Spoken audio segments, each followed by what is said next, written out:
new local government framework is very, very useful for CAA for a number of reasons. First of all, the first question on the CAA is how well you know your local communities. We expect this to be beyond the local government. We expect it to be known across the area, but nevertheless the framework talks about mapping, talks about understanding local communities, and we expect this to be far beyond just knowing BME communities, but knowing across a wide strand of equalities and sub-strands of equalities within that.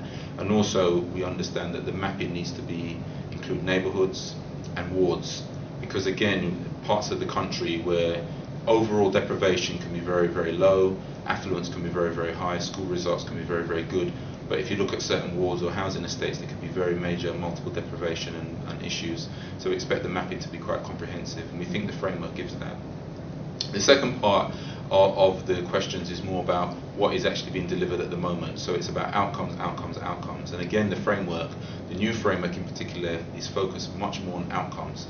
That the framework in itself is just an aid to deliver improved outcomes, and having a better understanding of local communities will help in understanding what the outcome should be for. Some of the things we'd like to see is about clear definitions of things like cohesion. If you're going to try to say you want a more cohesive society, that's all well and good, but what does that mean? What does that look like? What's the story of that local area? So what we expect to receive is a story of what that local area is, what is the local context, and why cohesion is an issue. So for example, a seaside town has a different story to tell on cohesion to maybe a metropolitan London borough.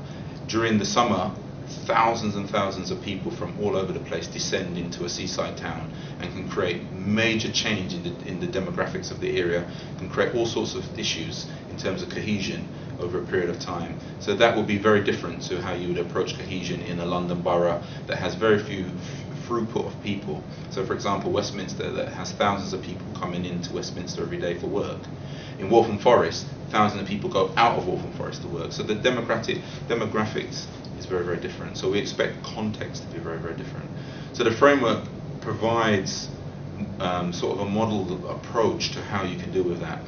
And we understand that although it's a local government framework, we understand that the good practice in it can be used across any organisation. So it can be used across the LSP, with the police, with the PCT, the hospital, etc., and other organisations.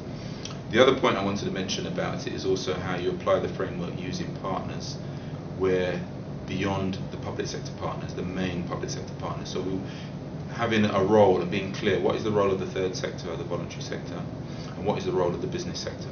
So for example, at the moment where you've got major amounts of procurement, we would like to see in the framework again how you identify all the external money that's been spent in the private sector or the voluntary sector, how it's commissioned, how it's procured, what is the equality impact of that, and that not divorcing the equality frameworks once it's outsourced. So once it's outsourced to somebody else, it's then no longer our responsibility.